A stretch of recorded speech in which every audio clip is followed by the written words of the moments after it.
you know, every recognition, every celebration, every awareness is important and has a, you know, a direct focus on, you know, regrouping us as a society, as a military, as a family, as commands to, you know, what that particular subject is. And it's unfortunate on some that, you know, that we have to have an awareness month. And the one we're going to talk about today is domestic violence. It is Domestic Violence Awareness Month, so for those out there that, you know, see the purple ribbons or wearing the purple ribbons and, you know, are wondering where did all this start? Why do we have a awareness month dedicated just to domestic violence? You know, it has a long history, and unfortunately so does domestic violence. Domestic violence is not just a female's victim issue. Domestic violence affects males, females, different, you know, backgrounds, children. Domestic violence doesn't discriminate. When you see a coworker's change in their lifestyle when they are withdrawn, or, you know, you have a spidey sense, you know, the hair on your back of your neck goes up that, you know, there is an inkling of some, you know, personal trauma going on in their life, you know, you start asking the questions, just like you would when we talk about suicide prevention and other things like that. But first and foremost, domestic violence doesn't just spring up overnight. No. There are stressors that build up that can cause it. As children in a home with domestic violence, it can beget domestic violence and cause teen dating violence. And that's kind of scary. Yeah. I mean, all domestic violence is scary, but when you think of a teenager, they have even less life experience than an adult might have. Absolutely. Less life experience how to manage stress and less life experience on how to deal with and manage being a victim of teen violence. Yeah. Whether it's dating violence or bullying violence in a domestic violence environment. But let's talk about that teen dating. You know, domestic violence isn't restricted to just a marriage.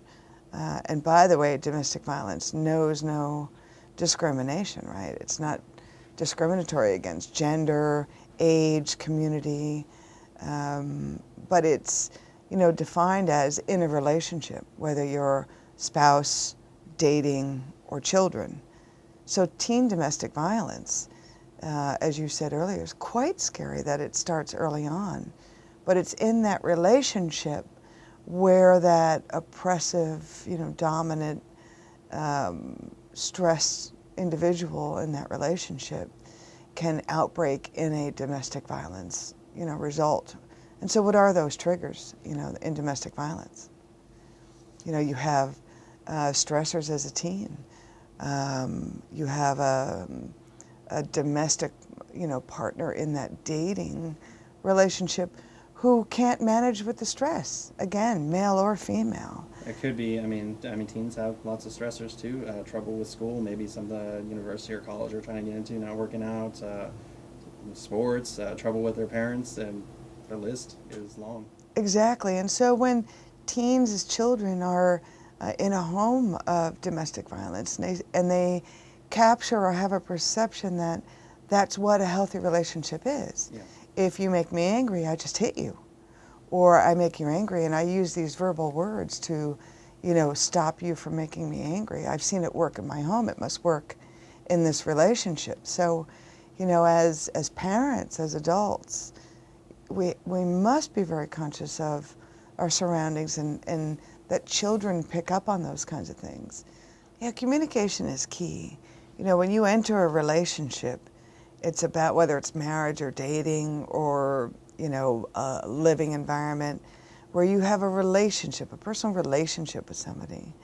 Communication is key. You know, when you enter that relationship, it's not about what can that person do for me or how can I overlord or oversee them or how can I use them, you know, to make my life better.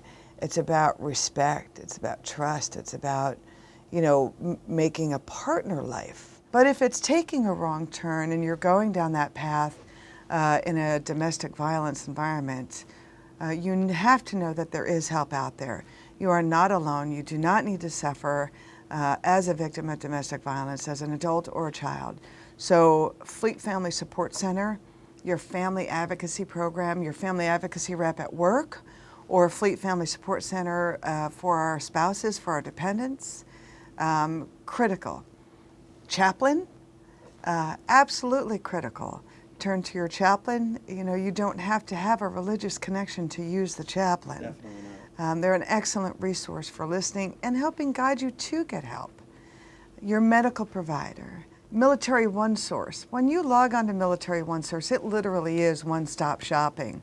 And they have some phenomenal additional links, whether it's teen relationships, adult relationships, family relationships with children. They have great links such as Stay Strong, loveinspiration.org and those kinds of things that can help you build or strengthen a healthy relationship.